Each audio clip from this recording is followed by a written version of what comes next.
तो यहाँ पर आपको करना क्या है, फिर से देखते हैं कि एक्स स्क्वायर जो फर्स्ट टर्म है उसको एज इट इज रखिए, जो लास्ट टर्म है उसको एज इट इज रखिए। अकॉर्डिंग टू द नेम आपको मिडिल टर्म को स्प्लिट करना है, एक टर्म को दो टर्म्स में स्प्लिट करना है। और वो दो टर्म्स हम कैसे लिखेंगे, उसके लिए आपको दो कंडीशंस पूरी करनी है। ठीक है, अब इस एक नंबर की जगह हमें यहाँ दो नंबर्स लिखने हैं, तो वो दो नंबर्स लिखने की सबसे पहली कंडीशन होनी चाहिए कि जब भी आप उन दोनों नंबर्स को वो मल्टीप्लाई करेंगे, ठीक है, ये रफ वर्क है इसलिए मैं पेंसिल से लिख रही हूँ, जब भी आप इन दोनों नंबर्स को मल्टीप्लाई करेंगे, जो भी आपने यहाँ लिखने हैं, ठीक है, जब आप उन दोनों को मल्टीप्लाई करेंगे तो इनका multiplication first and last term की मल्टीप्लीकेशन के बराबर होना चाहिए। ठीक है, इसमें नंबर क्या है 1 और इसमें क्या है 16, +1 + 16, कोई परेशानी नहीं है। हमें दोनों नंबर्स को मल्टीप्लाई करके कितना मिलना चाहिए, 16 मिलना चाहिए। ठीक है, और सेकंड जो कंडीशन है वो ये कि अगर आप इन दोनों नंबर्स को प्लस करें या सब्ट्रैक्ट करें तो हमें मिडिल टर्म वाला नंबर मिलना चाहिए, मींस +8। ठीक है, +16 +8। देखिए, जो भी दो नंबर हम यहाँ चूज करेंगे, कंडीशंस को दोबारा सुन ले, जो भी दो नंबर हमें यहाँ चूज करने हैं उनको अगर हम मल्टीप्लाई करें तो उनका multiplication first and last term के मल्टीप्लीकेशन के बराबर आना चाहिए। और अगर हम उन दोनों नंबर को ऐड या सब्ट्रैक्ट करते हैं तो हमें मिडिल टर्म मिलनी चाहिए। अब ये मिलेगी कैसे, या इन कंडीशन, ऐसे तो हमारे पास बहुत सारे नंबर होंगे, ठीक है ना। तो अब हम देखते हैं कि हमें शुरुआत कैसे करनी है। तो देखिए, सबसे पहले ये देखिए कि हमें मल्टीप्लाई करके नंबर क्या चाहिए, 16, है ना। तो हम 16 ले लेते हैं और 16 के फैक्टर्स देखते हैं। ठीक है, 16 के फैक्टर्स कौन से होते हैं, एक तो 1 और 16, ठीक है, दूसरा 2 और 8, है ना, तीसरा 4 को 4 से मल्टीप्लाई करेंगे तो 16 मिल जाएगा, है ना। देखिए, 1 को 16 से मल्टीप्लाई करेंगे तो 16 मिलेगा, ठीक है, 2 को 8 से मल्टीप्लाई करेंगे तो भी 16 मिल जाएगा, 4 को 4 से मल्टीप्लाई करेंगे तो भी 16 मिल जाएगा। तो 16 हमें इन तीनों तरीके से मिल सकता है और किसी भी तरीके से हमें 16 नहीं मिल सकता है। तो अब भाई ये तो 3 पेयर हो गए ना, एक तो 1 और 16 का, दूसरा 2 और 8 का, तीसरा 4 और 4 का। इनमें से कौन सा पेयर हमें चूज करना है। हमें काम करते हैं, हम बीच वाले पेयर से स्टार्ट करेंगे। जब भी आप पेयर्स बनाए तो बीच वाले नंबर से स्टार्ट करिएगा, तो बीच वाले नंबर से स्टार्ट करने पर आपको जो है आसानी से मिल जाता है। ठीक है,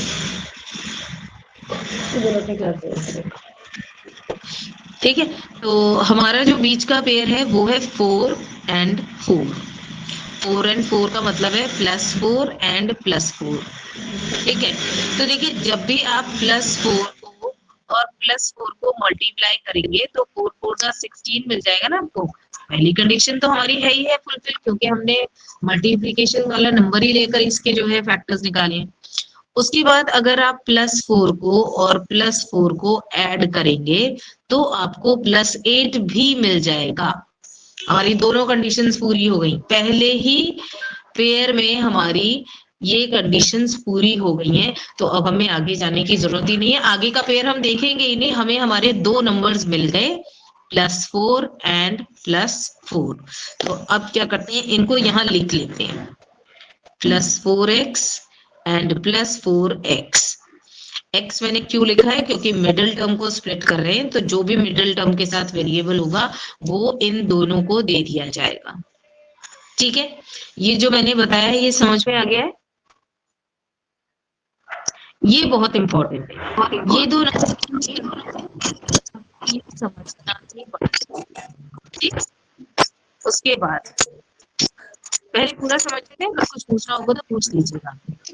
अब हम इस तरीके से इनके ब्रैकेट्स बना देते हैं और इन दोनों ब्रैकेट्स में से कॉमन लेते हैं। अब कॉमन क्या लेना है भाई, इन दोनों में तो कॉमन सिर्फ और सिर्फ x है ना। इसके पास 2x है, इसके पास 1x है, तो एक ने बाहर ले लिया अंदर, प्लस ये 4x है, इसका हमने x बाहर ले लिया तो अंदर क्या बचा 4। ठीक है, हमारा पहला ब्रैकेट तैयार हो गया x प्लस 4। हमारा दूसरा ब्रैकेट भी x प्लस 4 ही होना चाहिए। ठीक है, हमने दूसरा ब्रैकेट भी बना लिया, लेकिन अब ये ब्रैकेट अब हवा में नहीं उड़ेंगे, यहाँ पर हमें बीच में इनको एक कनेक्शन देना है किसी नंबर को लेके। ठीक है, अब वो कनेक्शन कैसे देंगे, अब इन दोनों में से आपको कॉमन निकालना है। ठीक है ना,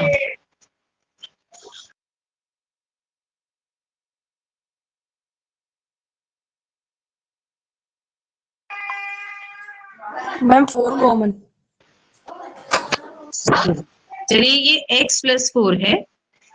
ठीक है, तो यहाँ पर इसका थर्ड वाला जो देखेंगे, थर्ड वाली जो टर्म है वो है 4x।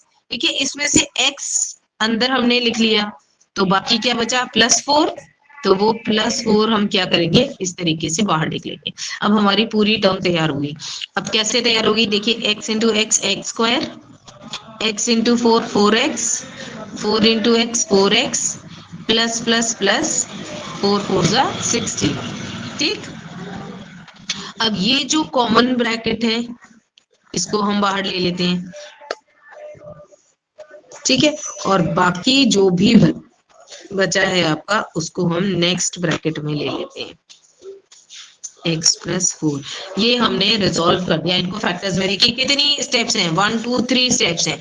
आपका ये जो स्टेप है ना ये मेन है, क्योंकि आपको इसमें मिडिल टर्म को 2 पार्ट्स में स्प्लिट करना होता है। अगर ये आपकी स्प्लिटिंग सही हो गई तो बाकी तो अब आपको प्रैक्टिस है कि किस तरीके से आपको कॉमन लेना है और किस तरीके से आपको ब्रैकेट बनानी है। देखिए मैंने आपसे क्या कहा था, आप स्प्लिटिंग द मिडिल टर्म से करिए या स्क्वायर्स वाले से करिए, फैक्टर्स जो है वही रहेंगे। यहाँ पर भी हमारा x प्लस 4 आया था, और यहाँ पे भी अभी हमने मिडिल टर्म से किया है, तो वो आया है हमारा x plus 4 and x plus 4। किसी को कुछ पूछना है इसमें? ठीक है, तो अब हम तो इसमें है हमारा फैक्टराइज है। देखिए ये पूरा ही फैक्टराइज का है, लेकिन जो है अब इसमें हम तीसरी आइडेंटिटी का यूज करेंगे। देखिए a प्लस बी मैंने आपको बता दिया, a माइनस बी मैंने आपको बता दिया। अब यहाँ पर आ जाते हैं a square minus b square की थर्ड आइडेंटिटी पर। देखिए उसको कैसे यूज करेंगे हम a square minus b square को। सबसे पहले तो ये बात है, जहां पर 2 टर्म्स आपको दिखती है ना, तो कोशिश करिए कि वहां a square minus b square use करें हम। ठीक है, 3 टर्म्स अगर आपको दिखती हैं तो फिर आप स्प्लिटिंग द मिडिल टर्म कर सकते हैं, लेकिन जहां आपको 2 टर्म्स दिखें कोशिश करिएगा कि उनको हम a square minus b square के फॉर्म में ले आए। ठीक है, तो यहाँ देखते हैं 49 भी किसी नंबर का स्क्वायर है, किसका 7 का, और किसी वेरिएबल का स्क्वायर करना तो हमने बताया ही था। ठीक है, तो ये देखिए मैंने सिर्फ लिखने का तरीका बदल दिया है इसको, 7 का स्क्वायर 49, x का स्क्वायर x स्क्वायर, बात तो वही है ना। और इसको भी मैं बदल दूंगी, 36 मतलब 6 का स्क्वायर लिख सकती हूँ इसको वैसे में, है ना। अब ये हो गया a square minus b square. अब इसमें a क्या, ये अंदर वाली टर्म, और b क्या, ये अंदर वाली टर्म। ठीक है, अब ये हो गया आपका a square minus b square के फॉर्म में, और इसकी आइडेंटिटी हमने क्या लिखी थी, a plus b and a minus b, है ना। तो अब हमारे पास a भी है और b भी है, तो फिर a प्लस बी और a माइनस बी लिख देते हैं। a मतलब क्या 7x प्लस b मतलब क्या 6, और इसी को अब आपने माइनस में लिख देना है, a माइनस बी। ठीक, कुछ पूछना है? आ गया समझ में? इसका एक और पार्ट देख लीजिए ताकि आपको स्क्वायर्स जो आप बनाते हैं ना में आपको परेशानी ना हो। ठीक है, ये है आपका 25x टू द पावर 4। अब तक हमने x स्क्वायर देखा था, यहाँ पे कांस्टेंट देखी थी, अब हम देख रहे हैं x टू द पावर 4, है ना। तो x टू द पावर 4 वाले को हम कैसे सॉल्व करेंगे, देखिए ये 25 हाँ, और इस तरीके है ना, और लिखेंगे 2y स्क्वायर का स्क्वायर। अब हमने इसके वेरिएबल्स के ऊपर स्क्वायर इसलिए दिया है ताकि ये 2 2 जा 4 हो जाएगी, ये भी 1 into 2 4 हो जाएगा। लेकिन ध्यान रखिएगा बाहर आपकी स्क्वायर ही चाहिए। अगर यहाँ पर 6 है ना, मान लीजिए यहाँ पर ये आपका 25 x to the power 6 होता, तो हम क्या करते, क्यूब अंदर लिखते और ब्रैकेट के बाहर स्क्वायर लिखते ताकि ये स्क्वायर मिल जाएगा। ठीक है, अब ये हो गया a मतलब क्या, आपके अंदर वाली टर्म 5x स्क्वायर और b मतलब क्या, ये अंदर वाली टर्म।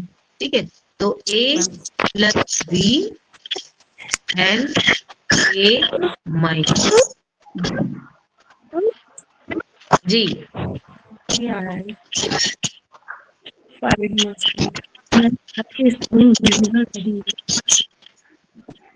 मैम अपनी क्लियर नहीं आ रही है।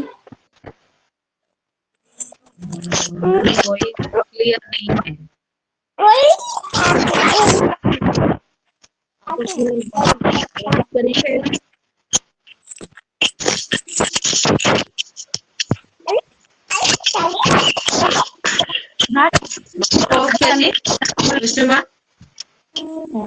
यस मैम, माइक ऑफ करिए अपनी तरफ से।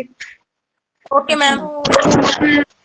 तो अब बताएं कि इसमें क्या चीज आपको, मेरी आवाज नहीं आई थी तो क्या चीज आपको समझ में नहीं आई है?